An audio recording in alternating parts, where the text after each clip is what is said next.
الملك الحق المبين أضاء قلوب أوليائه بالهدى واليقين والصلاة والسلام على سيدنا ومولانا محمد طه الأمين وعلى آله وأصحابه الطيبين الطاهرين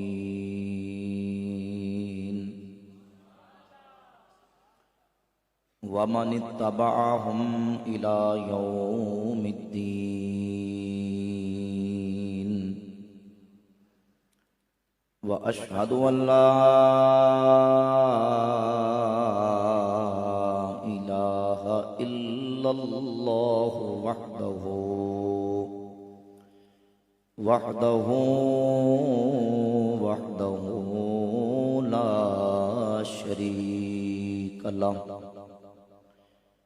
لا شريك له ولا نذير له ولا مشير له ولا وزير له لا ضد له ولا ند له ولا زوجة له ولا ولد له ولا والد له ولا شبيه له ولا مثيل له ولا جسم له ولا جسد له وأشهد أن سيدنا ونبينا ورسولنا وحبيبنا وطبيبنا ملجانا ومأوانا عوننا وعياننا ومعيننا قائدنا وعظيمنا وقرة أعيننا محمدا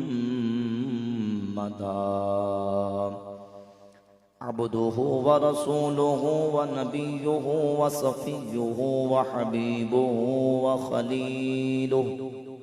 صلى الله تعالى عليه وعلى كل رسول أرسله أما بعد فأعوذ بالله من الشيطان الرجيم بسم الله الرحمن الرحيم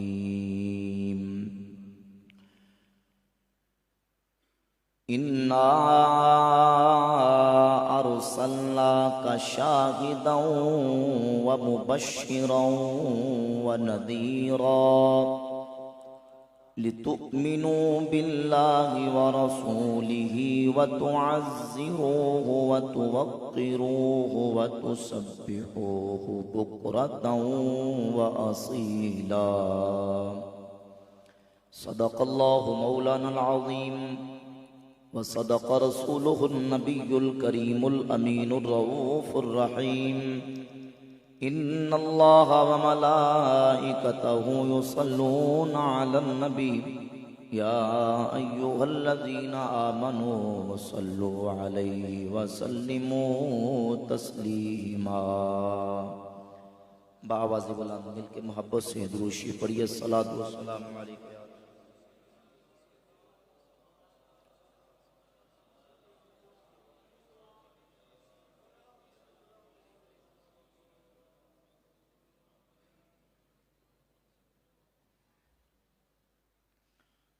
مولا صلی وسلم دائما ابدا على حبیبک خیر الخلق كلهم هو الحبیب الذی ترجى شفاعته لكل حول من الاحوال مقتحم ثم الرضا عن ابی بکر وعن عمر وعن علی وعن عثمان ذی الکرم یا ربی بالمصطفى بلغ مقاصدنا واغفر لنا ما مضى یا واسع الکرم اللہ رب العالمین جل شانہ عم نوالہ واتم برہانہ کی حمد و ثنا سرکار دو عالم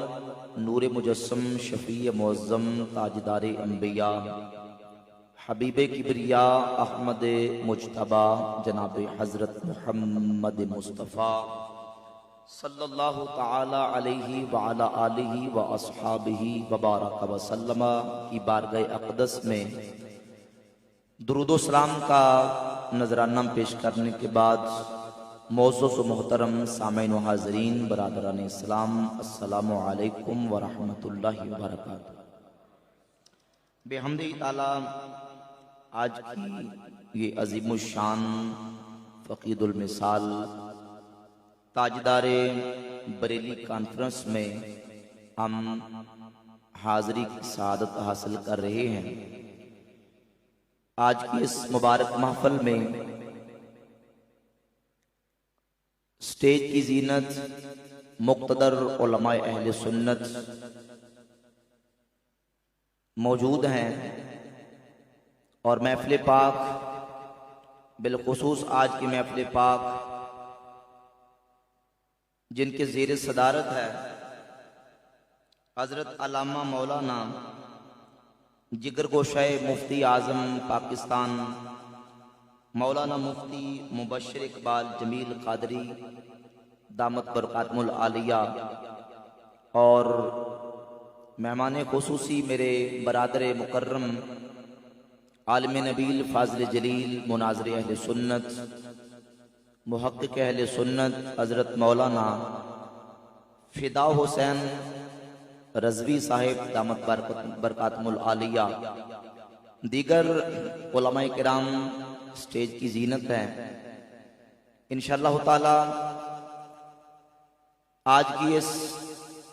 تاجدار بریلی کانفرنس میں امام اہل سنت کشتہ عشق رسالت اعلی حضرت عظیم المرتبت مجدد دین و ملت الشاہ امام احمد رضا خان محدث بریلی رضی اللہ تعالیٰ عنہ کی ذات اقدس، آپ کی عظمت و شان اور آپ کی دینی خدمات کے حوالے سے اپنی بساط کے مطابق چند باتیں آپ احباب کے سامنے آپ کے گوشگار کرنے کی سعادت حاصل کروں گا۔ اللہ رب العزت مجھے صحیح معنوں میں بیان کرنے کی توفیق عطا فرمائے، اور ہم سب کو سن سنا کر عمل و اعتقاد کی توفیق عطا فرمائے۔ اپنی گفتگو کی تمہید میں اعلی حضرت امام اہل سنت رحمۃ اللہ کی کتاب مستطاب تمہید ایمان سے اپنی گفتگو کی تمہید کا آغاز کروں گا۔ امام اہل سنت الشاہ امام احمد رضا خان محدث بریلی رضی اللہ تعالیٰ عنہ کی ذات اقدس نے ایک عظیم الشان اور ایمان افروز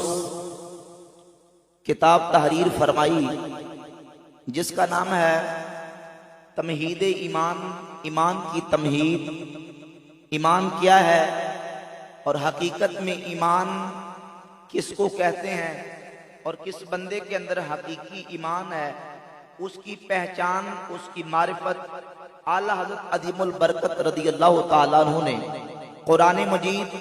نبی کریم صلی اللہ علیہ وآلہ وسلم کی احادیث طیبات اور دلائل کے ساتھ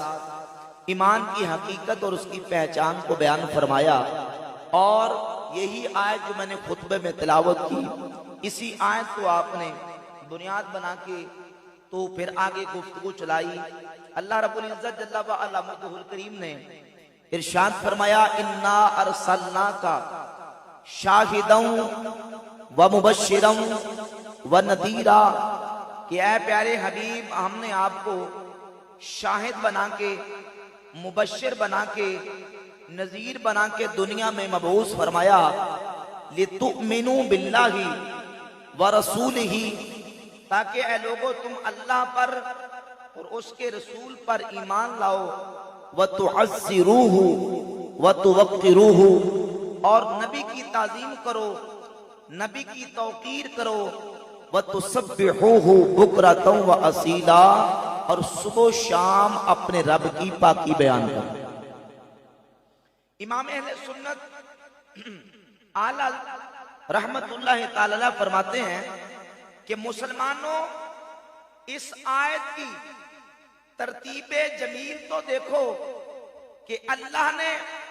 اس آیت میں 3 چیزوں کا ذکر اور بیان کیا۔ سب سے پہلے اللہ نے ایمان کو رکھا، پھر اللہ نے درمیان میں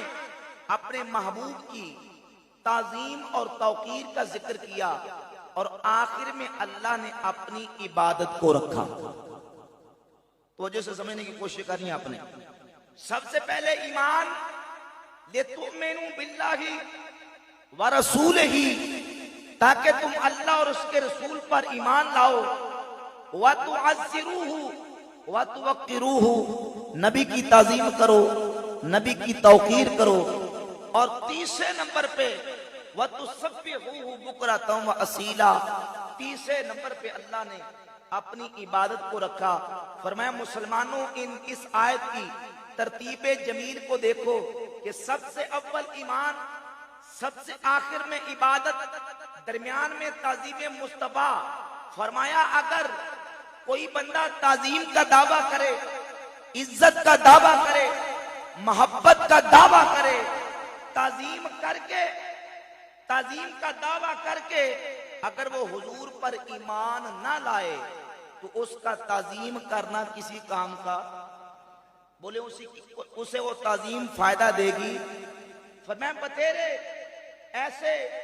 یہودی عیسائی، ان کے راہب اور ان کے پنڈت اور ان کے بڑے بڑے علماء نبی کریم صلی اللہ علیہ وآلہ وسلم کی آمد سے پہلے، حضور نبی کریم علیہ السلام کی بعثت سے پہلے وہ حضور کی نعتیں پڑھ کے لوگوں کو سناتے تھے، نبی کریم علیہ السلام کے اوصاف اور حضور کی عظمتیں اور شانیں بیان کرتے تھے۔ لیکن جب حضور کی بعثت ہو گئی اور آقا کریم صلی اللہ علیہ وآلہ وسلم کی ذات اقدس پر ایمان نہ لائے تو ان کا تعظیم کرنا ان کو فائدہ، بولے فائدہ، چاہے وہ حضور کی عظمتیں، شانیں، نعتیں، حضور کی تعظیم کے جتنے بھی دم بھرتے ہوں، لیکن اگر وہ ہمارے آقا پر ایمان نہیں لائے تو ان کو تعظیم کرنا فائدہ دے گا؟ آج بھی آپ دیکھ لیں، انٹرنیٹ کا دور ہے، سوشل میڈیا کا دور ہے، پرنٹ میڈیا کا دور ہے، کتابیں چھپی ہیں، آپ کو ہندوؤں کی ایسی کتابیں مل جائیں گی، سکھوں کی ایسی کتابیں مل جائیں گی،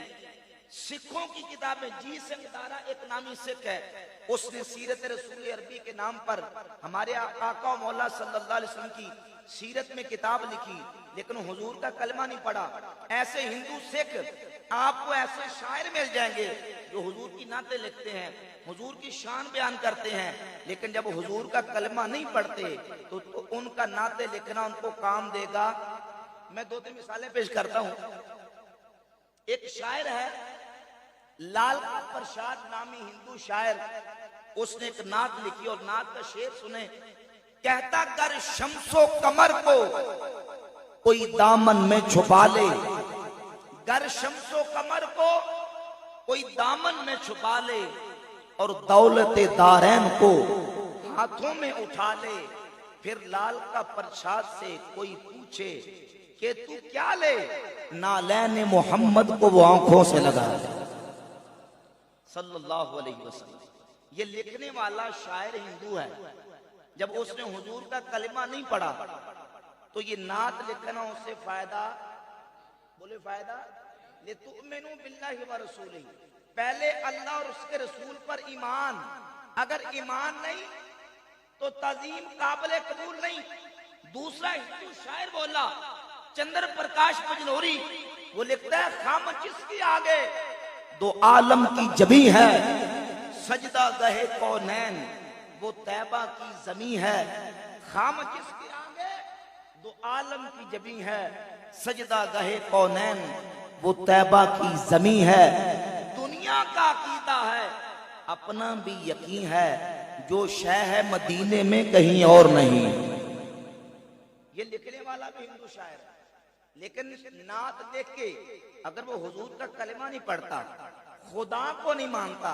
رسول اللہ کی رسالت کو نہیں مانتا، حضور کی غلامی میں نہیں آتا،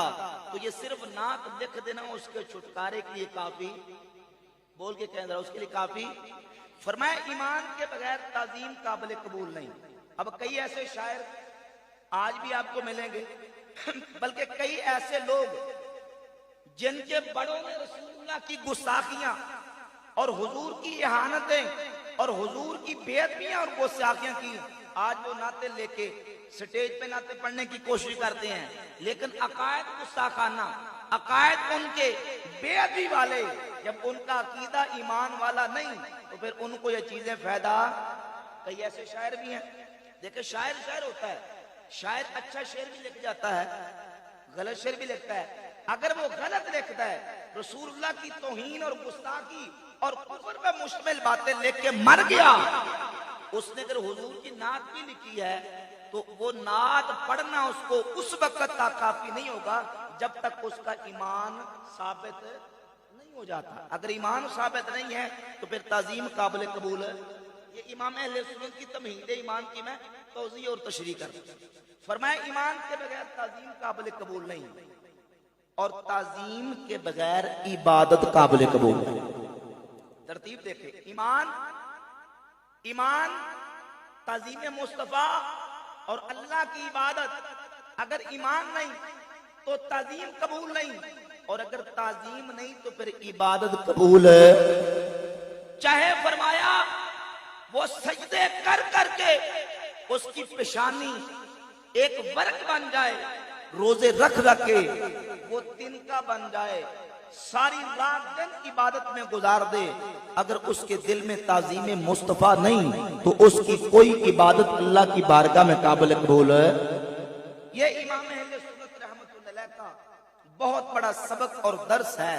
کہ نبی کریم صلی اللہ علیہ وآلہ وسلم کی تعظیم اور حضور کی محبت، اور پھر اسی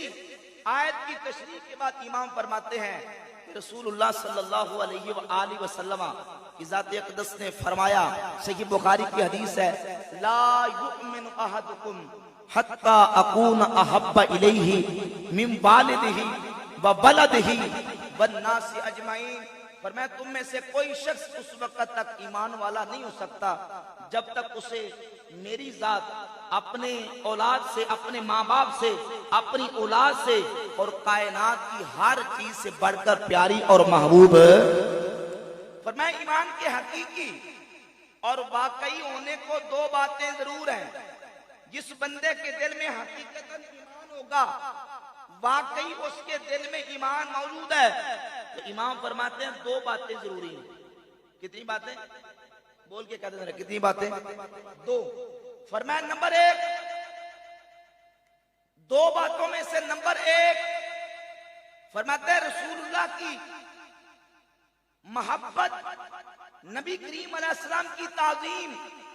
جس کے دل میں نہیں وہ اور تو کچھ ہو سکتا ہے پر مومن ہو سکتا۔ نمبر ایک یہ، اور نمبر دوسرا فرمایا کہ رسول اللہ کی محبت کو تمام جہانوں پہ تقدیم، حضور کی محبت کو تمام جہانوں پہ تقدیم یعنی مقدم کرنا۔ اس کا مطلب یہ ہے کہ جن جن شخصیات کے ساتھ انسان دنیا میں محبت کرتا ہے، انسان محبت اپنے ماں باپ کے ساتھ کرتا ہے، بیوی محبت اپنے شوہر کے ساتھ، شوہر اپنی بیوی کے ساتھ، اولاد ماں باپ کے ساتھ، ماں باپ اپنی اولاد کے ساتھ، انسان اپنے خاندان کے ساتھ، کنبے برادری کے ساتھ، اپنے وطن کے ساتھ، مرید اپنے پیر کے ساتھ، شاگرد اپنے استاد کے ساتھ، ان سب کے ساتھ محبت کرتا ہے۔ ان سب کے ساتھ محبت ہو، پر سب سے بڑھ کر محبت اللہ کے محبوب کے ساتھ۔ جب تک ایمان کے اس مقام پر نہیں پہنچتا تو فرماتے ہیں کبھی ایمان والا حضور کی تعظیم ہو اور محبت حضور کی اس طرح ہو کہ حضور کی محبت کو تمام جہانوں سے مقدم جانا۔ یہ ہر بندہ دعویٰ کرے گا، ہر بندہ یہ دعویٰ کرے گا کہ میرے پاس ایسی ہی محبت ہے۔ امام فرماتے ہیں نہیں، صرف دعویٰ نہیں بلکہ دعوے کے ساتھ امتحان ہوگا۔ بات سمجھ آ رہی ہے؟ دعوے کے ساتھ امتحان ہوگا۔ امتحان کیسی ہوگا؟ امتحان ایسی ہوگا کہ ایک طرف رسول اللہ کی محبت، حضور کی محبت، حضور کی تعظیم، اس کے مقابلے میں اس کے خلاف اگر ماں باپ آ جائے، اگر پیر آ جائے، اگر استاد آ جائے، اگر خاندان آ جائے، بڑی سے بڑی طاقت اس کے مقابلے میں کیوں نہ آ جائے، اگر وہ رسول اللہ کی تعظیم، حضور کی محبت کو تمام جہانوں سے تقدیم، اس کو چھوڑ کر اگر دوسری طرف جائے تو پھر سمجھو امتحان میں کامیاب ہوا، بولو کامیاب نہیں ہوا۔ اور اگر وہ حضور کی محبت کو تمام جہانوں پر تقدیم دے، اور اگر یہ جن کا میں نے نام لیا، چاہے وہ پیر کیوں نہ ہو، چاہے وہ استاد کیوں نہ ہو، چاہے ماں باپ کیوں نہ ہو، چاہے دنیا کا بڑے سے بڑا محبوب کیوں نہ ہو، اگر وہ رسول اللہ کی شان میں گستاخی کرے، حضور کی ذات اقدس کی بے ادبی کرے، رسول اللہ کے مقابلے میں آ جائے، پھر ان سب کو چھوڑ دے، اگر غلامی کرے تو رسول اللہ کی غلامی کرے۔ یہ نظم کی نثر کی صورت میں امام اہل سنت رحمت اللہ تعالی علیہ نے پیغام دیا، اور نظم کی صورت میں امام نے پیغام دیا۔ آپ فرماتے ہیں عقیدہ یہ ہو انہیں جانا انہیں مانا نہ رکھا غیر سے کام، انہیں جانا انہیں مانا نہ رکھا غیر سے کام، انہیں جانا انہیں مانا نہ رکھا غیر سے کام، للہ الحمد میں دنیا سے مسلمان گیا، للہ الحمد میں دنیا سے مسلمان، محبت سے کہہ دیں للہ الحمد میں دنیا سے مسلمان گیا۔ اور یہ اللہ رب العزت نے ایمان کی کیفیت اور ایمان کا معیار میرے کریم آقا صلی اللہ علیہ وسلم کے صحابہ کو عطا فرمایا کہ ایک طرف مولا علی کی نماز اثر جا رہی ہے، ایک طرف حضور کا ادب تعظیم اور حضور کے آرام میں خلل آنے کا اندیشہ ہے۔ علی کہتے ہیں نماز اثر جاتی ہے تو جائے، حضور کے آرام میں خلل آنے۔ ایک طرف صدیق اکبر جان جا رہی ہے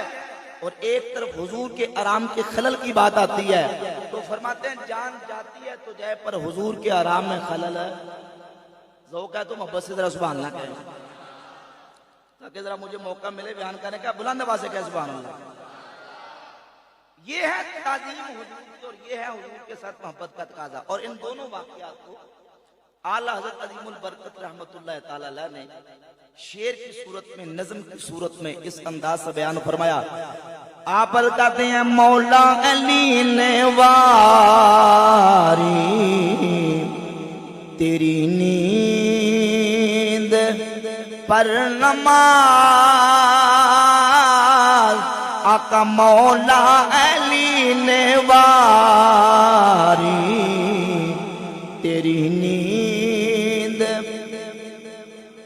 مولا علی نے واری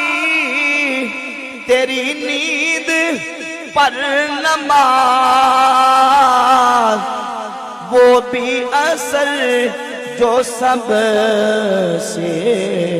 اعلیٰ خطر کی ہے، وہ بھی اثر جو سب سے اعلیٰ۔ مل کے پڑھنا رواج ہے، پڑھو ذرا۔ وہ بھی اثر جو سب سے اعلیٰ، اور صدیق بل کے غار میں جاؤں پہ دے چکے، اور حفظ جاں تو جانے فروزے غرر کی۔ ایک طرف مولا علی نے نماز اثر قربان کر دی اور دوسری طرف صدیق اکبر نے اپنی جان قربان کی۔ امام نے دونوں واقعات کو سامنے رکھا اور نتیجہ یہ نکالا، فرمایا ثابت ہوا کہ جملہ فرائض فروع ہیں، اصل الاصول بندگی اس تاجور کی۔ دونوں واقعات سے پتہ چلا کہ سارے فرض واجبات نیچے ہیں، سارے فرضوں سے بڑا فرض رسول اللہ کی غلامی، حضور کی محبت، حضور کی تعظیم ہے۔ اور یہ ہے بنیادی 10 امام اہل سنت۔ شاہ امام احمد رضا خان محدث بریلوی رحمت اللہ کی ذات گرامی قدر کا وہ جو ہم پڑھتے ہیں کہ ڈال دی قلب میں عظمت مصطفیٰ، ڈال دی قلب میں عظمت مصطفیٰ، یہ جو ہم پڑھتے ہیں یہ ایسے نہیں پڑھتے۔ یقیناً امام اہل سنت رحمت اللہ تعالی علیہ نے حضور کے عشق، حضور کی محبت، حضور کی تعظیم کی اس طرح بات کی ہے کہ اہل ایمان کے دلوں کو عشق مصطفیٰ سے معمور فرما دیا۔ بابا جی ذرا خوشبو لے جائیں سیٹ دروشی۔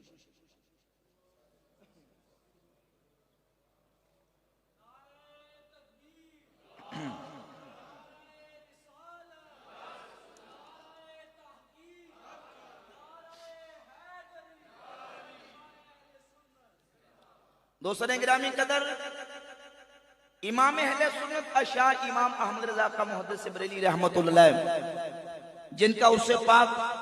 جن کی یاد میں، جن کے ذکر میں آج محفل سجائی ہے، میرے امام کا جو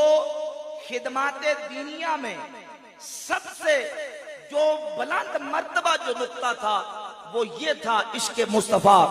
تعظیم مصطفیٰ، عزت مصطفیٰ، نبی کریم علیہ السلام کی ناموس اور حضور کی عزت اور عظمت پر امام اہل سنت تاجدار بریلی نے اس طرح پہرا دیا ہے۔ اگر کسی بھی گستاخ اور بے ادب نے حضور کی شان اور عزت پر حملہ کرنے کی کوشش کی، امام اہل سنت رحمت اللہ کی ذات اقدس میدان میں آئے اور اعلیٰ عظیم البرکت نے اس گستاخ کو کیا پر کردار تک علمی منطقی انداز سے پہنچا کے حضور کی عظمت کا پرچم بلند فرمایا۔ ساری زندگی جو بھی خدمات دینی آپ نے سر انجام دی، 1000 کتابیں لکھی اور اب درجنوں علوم جس پر امام اہل سنت رحمت اللہ کو مہارت تامہ اور کامل دسترس حاصل تھی، اور اللہ رب العزت نے جن نعمتوں سے نوازا، جب بھی بات آئی جس پر تکیہ کرنے کی، جس کے اوپر ناز کرنے کی، تو امام اہل سنت رحمت اللہ علیہ نے حضور کے عشق اور محبت کی بات کی اور یہی کہا کہ اے عشق تیرے صدقے جلنے سے چھٹے سستے، جو آگ بجھا دے گی وہ آگ لگائے۔ ترنم میں پڑھ دو، ترنم میں پڑھ دو، ذرا محبت سے بلند آواز سے کہیں سبحان اللہ۔ عرض کرتے ہیں اے عشق تیرے صدقے جلنے سے چھٹے سستے، اے عشق تیرے صدقے جلنے سے چھٹے سستے، جو آگ بجھا دے گی وہ آگ لگائی ہے۔ سنتے ہیں کہ محشر میں صرف ان کی رسائی ہے، گر ان کی رسائی ہے لو جب تو گر ان کی رسائی ہے لو جب تو، اور فرماتے ہیں کہ سب نے سب محشر میں للکار دیا ہم کو، سب نے سب محشر میں للکار دیا ہم کو، اے بے کسوں کے آقا اب تیری دعائی ہے بے کسوں کے آقا، اب تیری. تو فرمایا کہ اگر میرا کسی پر اعتماد ہے اور قیامت کو مجھے فخر ہوگا تو نبی کریم علیہ الصلوۃ والسلام کے عشق پر فخر ہوگا. اور فرماتے ہیں یہ جان ہے عشق مصطفیٰ، جان ہے عشق مصطفیٰ، روز فزوں کرے خدا، جس کو ہو درد کا مزہ وہ ناز دوا اٹھائے. حضور کا عشق اور حضور کی محبت یہ وہ عظیم دولت ہے جو اللہ رب العزت نے ہمارے امام کو عطا فرمائی، اور امام نے وہ عشق اور محبت اور تعظیم مصطفیٰ کی شمع اپنے دیوانوں اور اپنے ماننے والوں کے دلوں میں روشن فرما دی. بات میں کر رہا تھا کہ نبی کریم علیہ الصلوۃ والسلام کی ذات اقدس پر ایمان لائے بغیر تعظیم قبول نہیں، اور حضور کی تعظیم کے بغیر عبادت قبول ہے. اور جب تک حضور کی محبت کو تمام جہانوں سے مقدم نہ جانے، اعلیٰ عظیم البرکت رحمۃ اللہ احادیث اور قرآن کا خلاصہ اور نتیجہ بیان کرتے ہیں. فرماتے اس وقت تک وہ ایمان والا ہو سکتا. اب امتحان ہوگا. امتحان کیا ہوگا؟ فرماتے امتحان ہوگا کہ جب دین کے مقابلے میں، رسول اللہ کی محبت کے مقابلے میں، حضور کی تعظیم کے مقابلے میں بڑے سے بڑا کوئی آ جائے، جب بندہ سرکار کی ذات کو چھوڑ کر دوسری طرف جائے گا تو سمجھے امتحان میں ناکام ہو گیا، کامیاب نہیں ہوا. فرماتے اس کا تجربہ ہوتا ہے، اس کا امتحان ہوتا ہے. فتاوی رضویہ شریف کی 29ویں جلد میں ایک فکر انگیز پہرا امام اہل سنت رحمت اللہ تعالی علیہ نے جو لکھا میں آپ کے سامنے پڑھ کے سنانا چاہوں گا. وہ اس لیے کہ جس پرفتن دور سے ہم گزر رہے ہیں، یہ ایسا پرفتن دور ہے کہ سب سے بڑی مصیبت اس وقت جو ہمارے اوپر ہے وہ ہے شخصیت پرستی کا بت اور افریط. جو جہاں کسی پیر کا مرید ہو گیا، کسی استاد کا شاگرد بن گیا، کسی مولوی مفتی کو ماننا شروع کر دیا. دیکھیں کسی عالم کی عزت اس وقت تک ہے جب تک وہ رسول اللہ کے دین کے ساتھ مخلص ہے. کسی پیر کا احترام اور عزت اس وقت تک ہے جب تک رسول اللہ کی غلامی پر پورا اترتا ہے. اگر وہ پیر، استاد اور مولوی مفتی حضور کی غلامی پر پورا نہیں اترتا تو ہمارے ساتھ اس کا کوئی تعلق ہو سکتا. امام فرماتے ہیں ایام ندوہ میں میرا ہندوستان بھر میں تجربہ ہوا. ایام ندوہ میں ہندوستان بھر میں تجربہ ہوا. عبارات ندوہ سن کر دلالت کی رٹ لگا دیں. جب کہیں حضرت لکھ دیجئے، کہتے ہیں لکھواؤ نہیں، ہمارا فلان دوست ناراض ہو جائے گا، ہمارے فلان استاد کو برا لگے گا. یعنی امام فرماتے ہیں جب ندویوں نے اپنی کتابوں میں کفریات بکے اور دلالتیں، گمراہیاں اپنی کتابوں میں لکھی، میں ان لوگوں کے پاس گیا، علماء کے پاس گیا اور کہا یہ دیکھیں فلاں بندے نے اپنی کتاب میں یہ کفریہ عبارت لکھی، گستاخانہ عبارت لکھی. تو کہا یہ تو گستاخی ہے، یہ تو توہین ہے. لیکن جب کہا کہ حضرت لکھ دیجئے کہ یہ گستاخی ہے، یہ توہین ہے، تو کہا کہ لکھ کے نہیں دوں گا کیونکہ میرا فلاں دوست برا مانے، میرا فلاں استاد ناراض ہو جائے گا.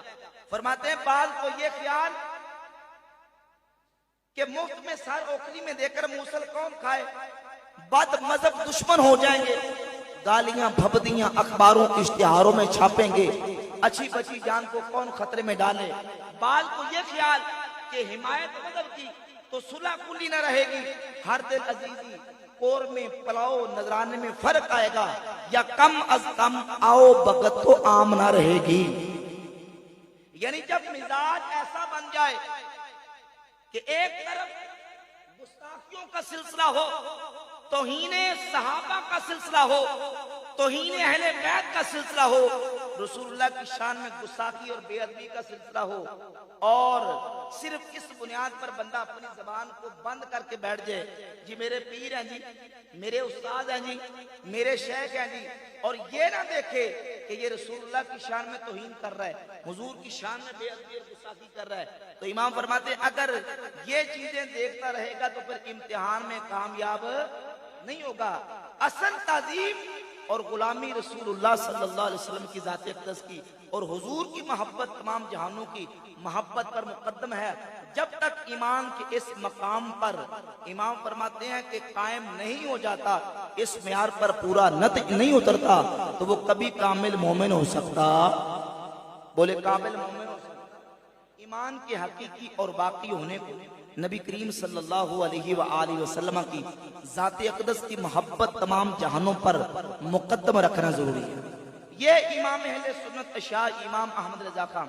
محدث بریلوی رحمۃ اللہ کی ذات اقدس کی تعلیمات کا اینڈ رزلٹ اور خلاصہ اور نتیجہ ہے۔ یہی وجہ ہے کہ میرے امام کے دور میں جو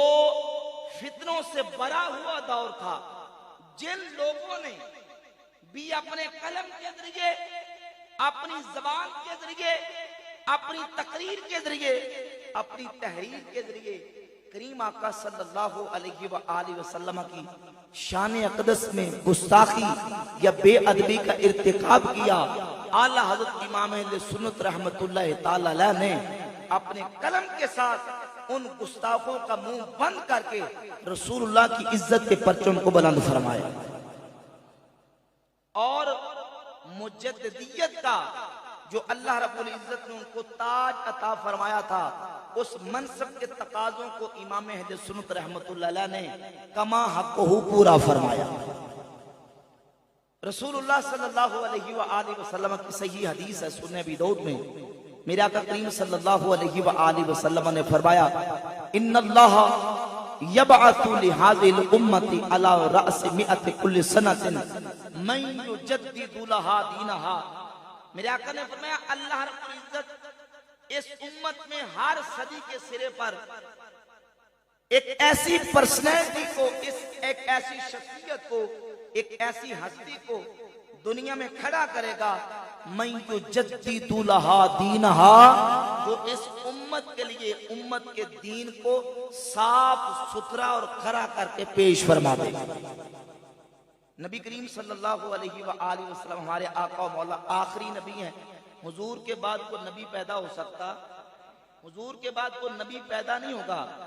لیکن نبی کریم علیہ السلام کی امت کے اندر ایسے علماء، ایسے دین کے رکھوالے،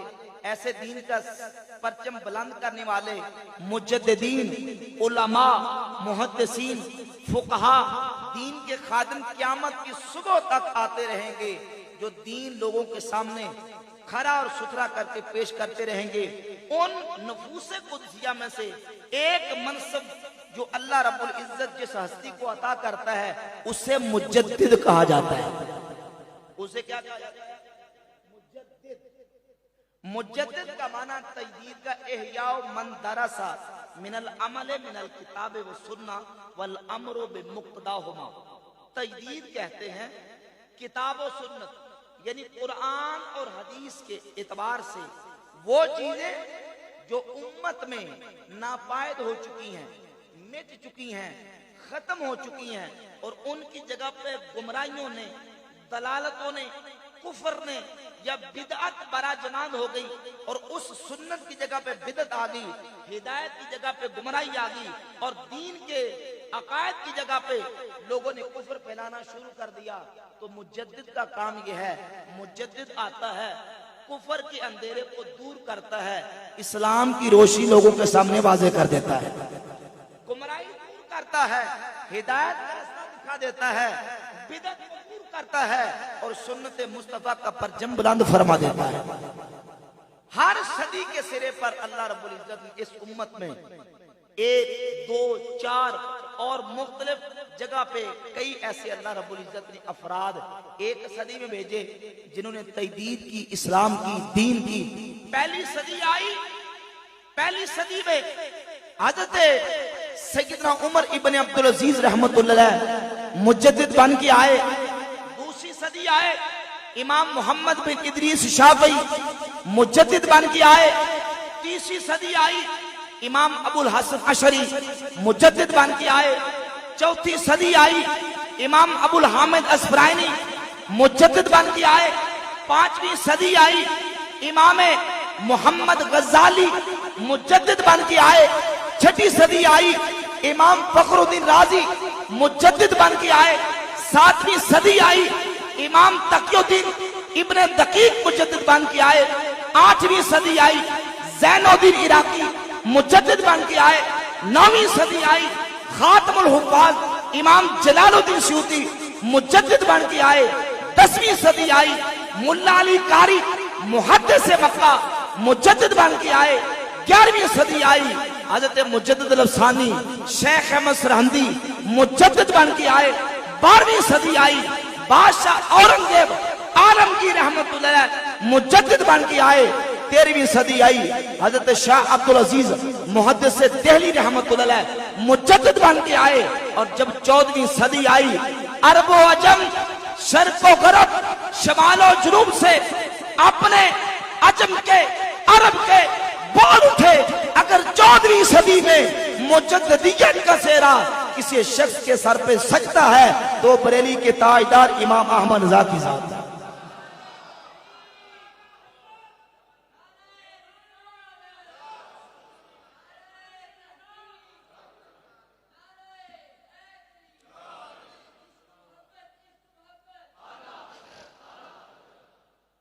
اعلیٰ حضرت عظیم البرکت رضی اللہ تعالیٰ عنہ 14ویں صدی کے مجدد عرب و عجم کے علماء نے لکھا، مجدد اور امام اہل سنت رحمت اللہ علیہ نے اس منصب کے اعتبار سے جو تجدیدی کارنامہ سر انجام دیا، میرے امام کو اللہ رب العزت نے علم بھی اعلیٰ عطا فرمایا، عمل بھی اعلیٰ، اور سب سے بڑی طاقت اور دولت جو انسان مومن کے پاس ہے وہ عشق مصطفیٰ ہے۔ اور بس ایک ذرا سبحان اللہ، بس میں انشاءاللہ اپنی بات مکمل کر لوں گا، تھوڑے وقت میں ذرا گج بج کے کہو سبحان اللہ ذرا۔ سب سے بڑی دولت اور طاقت، اور 1000 کتابیں لکھی، مختلف علوم و فنون پر آپ نے کتابیں لکھی، کبھی یہ نہیں کہا کہ میرے پاس میری کتاب میں میری نجات کے لیے کافی ہے، میرا علم میری نجات کے لیے کافی ہے، اور میری محنت اور اسلامی خدمات میری نجات کے لیے کافی ہے۔ جب بھی کہا تو کہا اے عشق تیرے صدقے، اور بنا قدر سبحان اللہ، یہی کہا کہ اے عشق تیرے صدقے جلنے سے چھٹے سے عشق تیرے صدقے جلنے سے چھٹے سے جو آگ بجھا دے گی وہ آگ لگا۔ کیا ہے ہمارا یہ سارا کچھ کرنے کے بعد جس وقت قبر جاؤ گے تو پھر کیا بنے گا؟ میرے امام فرماتے ہیں لحد میں عشق رخے شاہ کا داغ لے کے چلے، اندھیری رات سنی تھی چراغ لے کے چلے۔ سمجھ آ رہی میرے کے بابو سے کہنے کا سبحان اللہ۔ امام فرماتے ہیں لحد میں عشق رخے شاہ کا داغ لے کے چلے،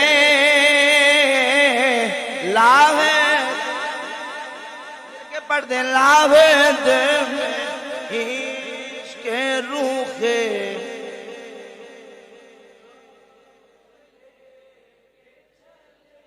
لاہد میں عشق رخے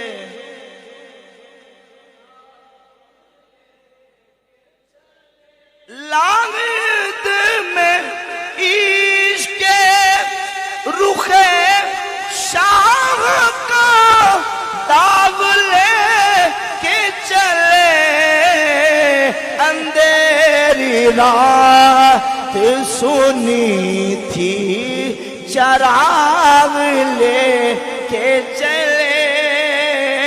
اندھیری رات سنی تھی چراغ.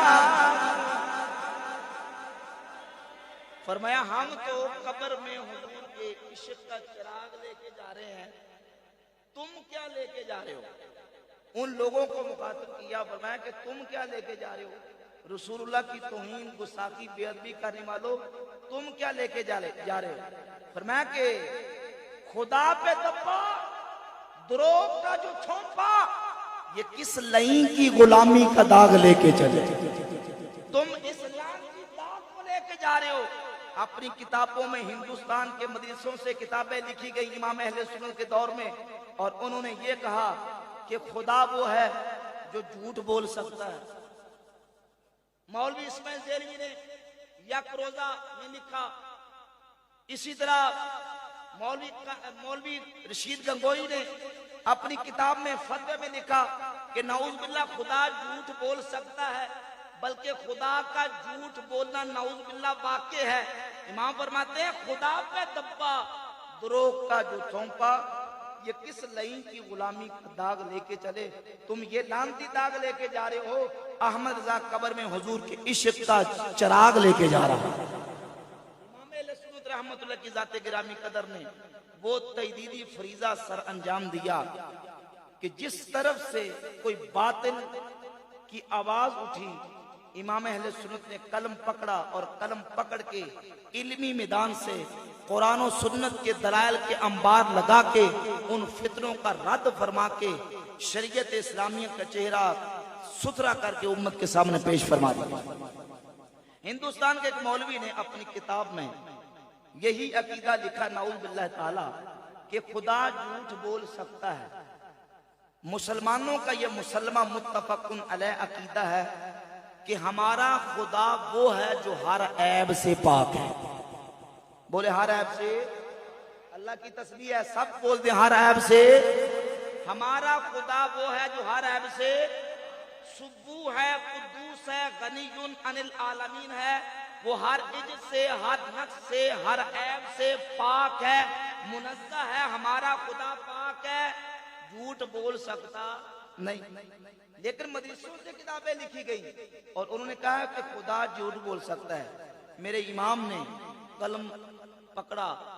اور ایک مکمل مستقل کتاب لے کے درجنوں دلائل دے کے اس بات کو واضح کیا، سبحان السبوح ان عیب کذب مقبو، کہ ہمارا خدا وہ ہے جو جھوٹ سے پاک ہے. پوری مستقل کتاب تحریر فرمائی. ایک اور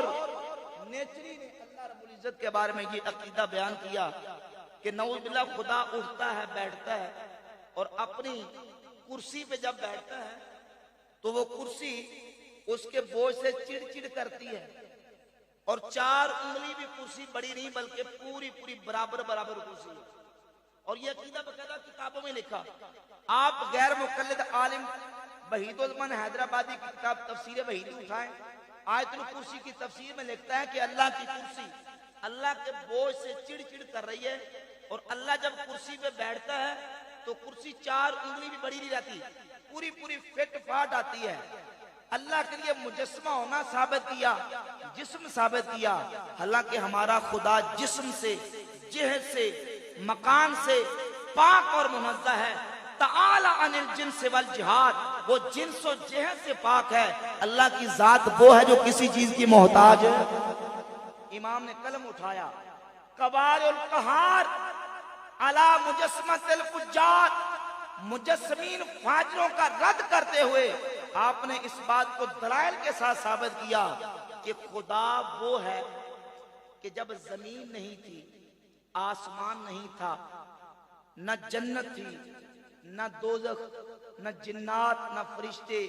نہ لوح، نہ قلم، نہ عرش، نہ کرسی، یہ ساری اللہ کی مخلوق ہے. جب یہ نہیں تھی رب اس وقت بھی تھا، اور جیسے تھا ایسے ہی ہے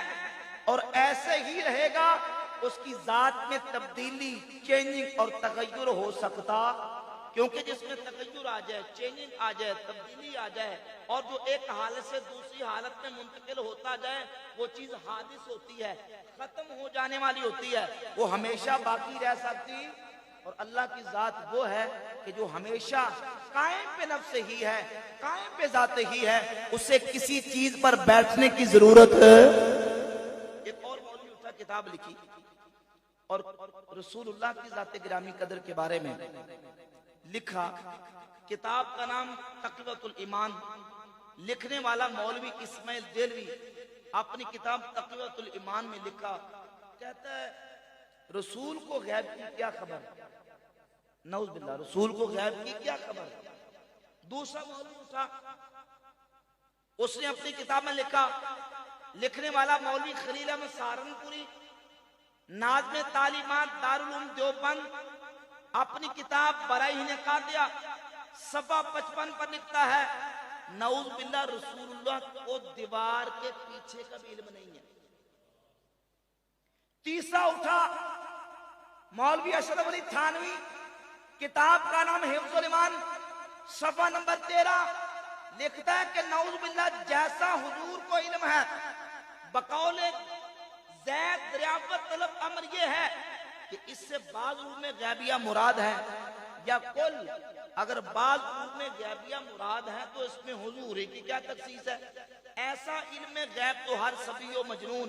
بلکہ جمیع حیوانات و بہائم کے لیے بھی حاصل ہے۔ نعوذ باللہ کہتا اگر حضور کو بعض علم غیب ہے تو اس میں حضور کی کیا تخصیص ہے۔ اس طرح کا علم تو جانوروں پاگلوں کو بھی حاصل ہے۔ جب ان مولویوں نے اپنی کتابوں میں رسول اللہ کی شان میں توہین اور گستاخی کی، میرے امام نے قلم اٹھایا اور حضور کے علم غیب پر 5 کتابیں لکھی۔ سمجھ آئی تو میرے کہہ دیں سبحان اللہ۔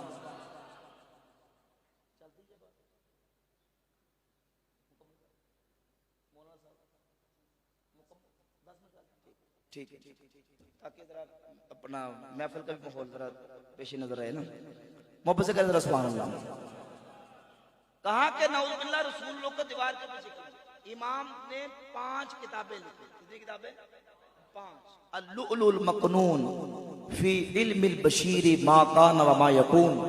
الدولۃ المکیہ بالمادۃ الغیبیہ، انباء المصطفیٰ بحال سر و اخفیٰ، 5 کتابیں لکھی اور حضور کے علم وافر و قصیر کو بیان کر کے آپ نے فرمایا میرے آقا کا علم تو یہ ہے، آقا سر عرش پر ہے تیری گزر، سر عرش پر ہے تیری گزر، آقا دل فرش پر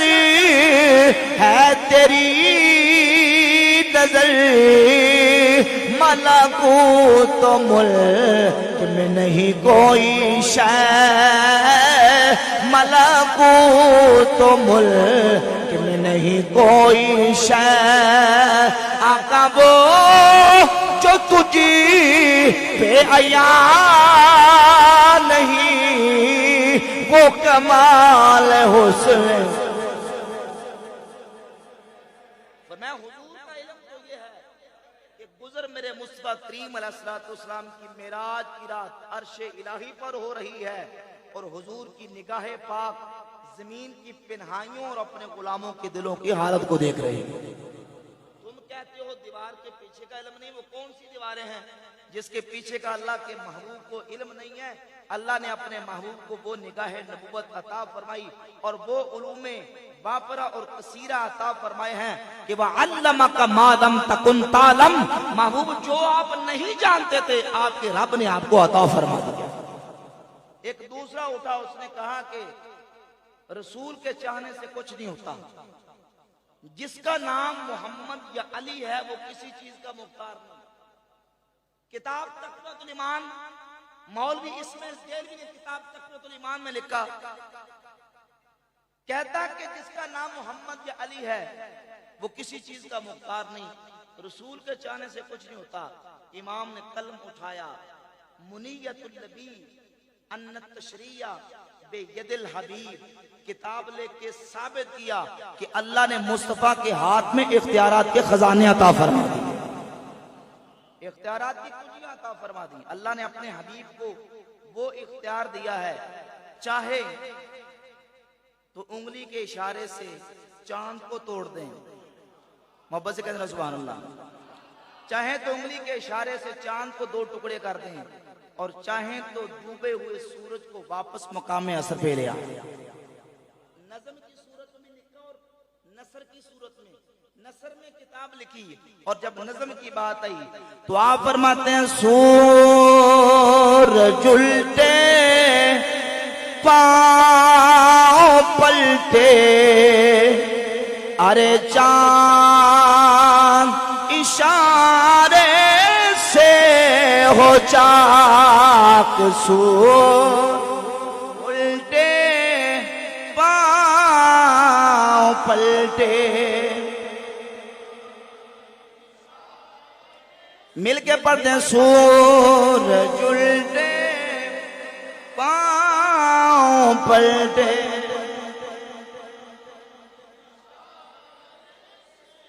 سورج الٹے پاؤں پلٹے، چاند اشارے سے وہ چاک ارد نجدی دیکھ لے، قدرت رسول اللہ کی ارد نجدی دیکھ لے، قدرت رسول اللہ کی۔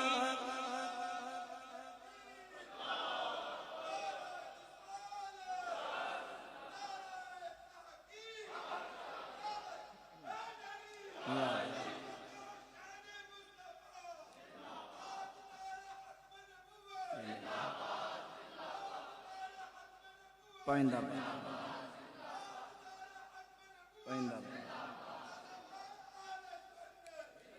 اعلیٰ حضرت عظیم البرکت رضی اللہ تعالیٰ عنہ کی خدمات دینیہ کی کہ بے شمار پہلو ہیں، جس پہلو پر بات کی جائے موضوع طویل ہے، میں علاقے کے حساب سے آخری جو بات ہے وہ کر کے اپنی بات کو مکمل کروں گا۔ ہر جہت سے امام اہل سنت نے مجددیت کا جو تقاضا تھا اس کو اس انداز سے پورا کیا کہ اپنا حق ادا فرمایا۔ کسی اللہ رب العزت کی تقدیس پر حملہ کرنے والے نے بات کی تو آپ نے تعقب فرمایا، حضور کی عظمت پر اعتراض کرنے والے نے بات کی، آپ نے تعقب فرمایا، کسی نے حضور کے صحابہ کے بارے میں بات کی تو امام نے تب بھی تعقب فرمایا۔ جب حضور کی اہل بیت کی بات آئی تو امام اہل سنت نے پھر بھی اپنی محبت کا اظہار فرمایا۔ اور یہ بات یاد رکھیں، امام اہل سنت شاہ امام احمد رضا کا محدث بریلی رضی اللہ تعالیٰ عنہ کی ذات اقدس ہمارے وہ عقیدے کے امام ہیں جنہوں نے ہر جہت سے اہل سنت کے عقائد و نظریات کو، اس کے تمام جوانب و اطراف کو دیکھ کر اہل سنت کا جو معتدل عقیدہ اور صراط مستقیم والا عقیدہ جو رافضیت سے بھی پاک ہے، خارجیت سے بھی پاک ہے، ناصبیت سے بھی پاک ہے، رافضیت سے بھی پاک ہے، نہ جبر والا، نہ قدر والا، نہ رافضیت والا، نہ خارجیت والا، یہ عقیدہ جو صراط مستقیم والا عقیدہ ہے اس کی تشریحات کر کے آپ نے اہل سنت کے سامنے پیش فرما دی۔ آج اگر کوئی بندہ اہل سنت کا نام لے کے چور دروازہ نکال کے اہل سنت کے عقیدے میں نقب لگانے کی کوشش کرے، جب تک وہ اعلیٰ حضرت کی تعلیمات سے انحراف نہیں کرے گا اس کو کوئی دروازہ چوری کا ملنا، بولے ملنا، یعنی جب تک وہ اعلیٰ حضرت کی تعلیمات پر قائم رہے گا تو انشاءاللہ نہ ناصبیت کی طرف جائے گا نہ خارجیت کی طرف جائے گا، پکا ٹھکا سنی رہے گا۔ کیونکہ امام اہل سنت نے ناصبیت کے دروازے بھی بند کر دیے، خارجیت رافضیت کے دروازے بند کر دیے، اور یہ وعدہ کر دیا کہ اہل سنت کا ہے بیڑا پار، اصحاب حضور نجم ہیں اور نو ہے عطرت رسول اللہ۔ امیر معاویہ کی بات بھی کرتے ہیں، وہ مولا علی کی بات بھی کرتے ہیں۔ جب مولا علی کی بات آتی ہے تو ان کی عظمت و شان بیان کرتے ہیں، جب حضرت امیر معاویہ کی بات آئے ان کی عظمت و شان بیان کرتے ہیں، لیکن اعتدال سے ہٹ کر نہیں۔ جو اہل سنت کا منہج اور عقیدہ ہے اس کے مطابق وہ افضلیت کا مسئلہ ہو، مشاجرات صحابہ کا مسئلہ ہو، تو یہ بات دو ٹوک ایک جملے میں لکھ کے گئے کہ جب مشاجرات صحابہ کی بات آئے، جنگ جمل کی بات آئے، جنگ صفین کی بات آئے، تو فرماتے ہیں حق بدست حیدر قرار ہے۔ محبت سے کہتے ہیں سبحان اللہ۔ فرماتے ہیں حق بدست حیدر قرار ہے، امیر معاویہ بھی ہمارے سردار ہیں اور ان پہ لان و تان کار فجار ہے۔ جب مشاجرات صحابہ کی بات آئے گی تو حق حضرت علی کے ساتھ ہے، لیکن حضرت امیر معاویہ کے خلاف کو بولنے کی اجازت۔ اور اگر کوئی بندہ یہ کہے کہ یہ سنی حضرت امیر معاویہ کو حضرت علی کے مقابلے میں مانتے ہیں تو فرمایا یہ ذہن گمان سے بات نکال دو۔ فرماتا ہے امیر معاویہ کی عظمت کا گھوڑا 500 سال تک تیز رفتاری کے ساتھ دوڑتا رہے تو وہ علی کی عظمت تک پہنچ سکتا، لیکن اس کے باوجود ہم کہتے ہیں کہ امیر معاویہ صحابی رسول ہے۔ اور جو منقبت امام اہل سنت نے فارسی میں مولا علی کی لکھی ہے منقبت، اس منقبت کے 2 شعر پڑھوں گا۔ فرماتے ہیں مولا علی یا علی ناسبیرا بغض تو سوئے جہنم را نمود، رافضی از حب کاذب در سکر در آمدہ۔ یا علی ناسبی آپ کے بغض میں جہنم میں جائے گا، رافضی آپ کی جھوٹی محبت میں جہنم میں جائے گا، اور سنی آپ کی سچی محبت میں جنت میں جائے گا۔ اور اگلا جملہ سنیں ذرا، اگلا جملہ عرض کرتے ہیں کہہ رسد مولا بمہر تابناکت نجم شام، کہہ رسد مولا بمہر تابناکت نجم شام، گرچہ بنور صحبت او صبح انور آمدہ۔ یا علی آپ کے دوپہر کے چمکتے سورج تک، وہ جو کرنا ایک طرف مولا علی کی عظمت کا دوپہر کا چمکتا سورج اور ایک طرف شام کا ستارہ، آگے سمجھ کے نہیں آئی، اس میں یاد ہے انشاءاللہ۔ ایک طرف مولا علی کی عظمت کا چمکتا سورج اور ایک طرف شام کا ستارہ، یہ شاعر کا استعارہ سمجھیں۔ عرض کرتے ہیں کہہ رسد مولا بمہر تابناکت نجم شام، یا علی آپ کے چمکتے سورج تک شام کا ستارہ، حضور کے صحابہ ستارے، اور شام کا ستارہ حضرت امیر معاویہ رضی اللہ عنہ۔ کہا علی آپ کی عظمت چمکتے سورج تک، شام کا ستارہ کیسے پہنچ سکتا ہے؟ وہ بنور صحبت کو صبح انور آمدہ، لیکن رسول اللہ کی صحبت سے جتنا نور پایا ہے روشنی شام کا ستارہ بھی کرتا ہے، لیکن عظمت مولا علی تک پہنچ سکتا، یہ عقیدہ سمجھا دیا۔ اور امام اہل سنت رحمت اللہ علیہ نے صحابہ کی بات لکھی، اہل بیت کی بات لکھی، اور یہ بعض دو ٹوک انداز میں کتابیں لکھی۔ ہمارے برادر محترم مولانا مناظر اسلام مولانا مفتی فدا حسین رضوی صاحب تشریف فرمائے، انہوں نے ماشاءاللہ اسی موضوع پر افضلیت سیدنا شیخین سیدنا ابوبکر صدیق عمر فاروق رضی اللہ تعالیٰ عنہما کی افضلیت پر کتاب بھی لکھی، وہ آپ کتاب خریدیں اس کو پڑھیں۔ یہی عقیدہ امام اہل سنت رحمت اللہ نے بیان فرمایا کہ اہل سنت و جماعت کا صحابہ کے بارے میں یہ عقیدہ ہے کہ افضل البشر بعد الانبیاء بالتحقیق سیدنا ابوبکر، بولے سیدنا ابوبکر، یہی یہی اعلیٰ حضرت بریلوی کا عقیدہ ہے۔ داتا صاحب نے جب لکھا تو کہا منہم شیخ الاسلام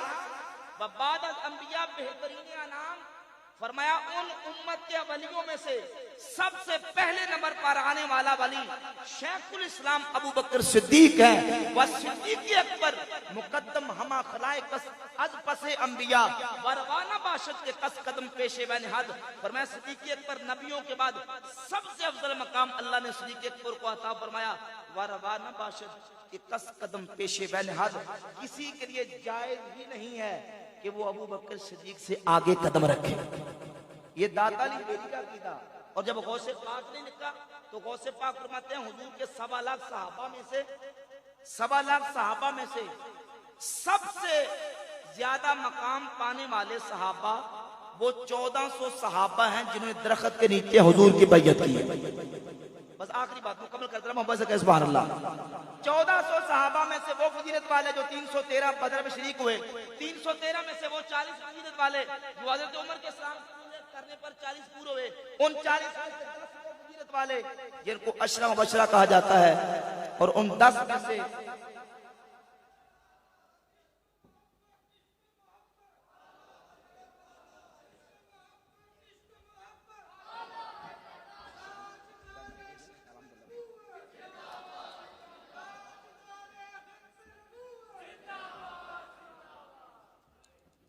تشریف رکھیں. بس آخری بات ذرا مکمل کرنا. تشریف رکھیں. فرماتے ہیں عشرہ مبشرہ 10 صحابہ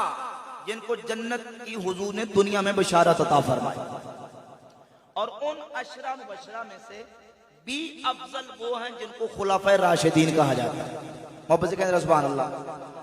اور خلفائے راشدین میں سے غوث پاک کا عقیدہ،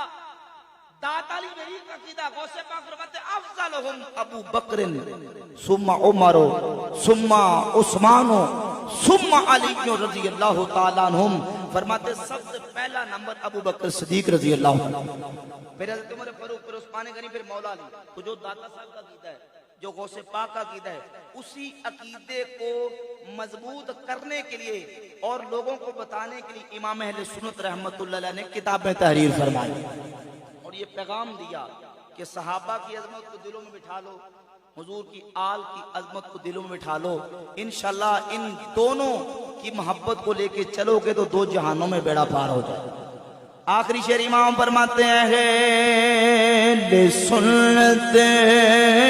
کا ہے بیڑا پار، اصحاب حضور مل کے پڑھ دے ہیں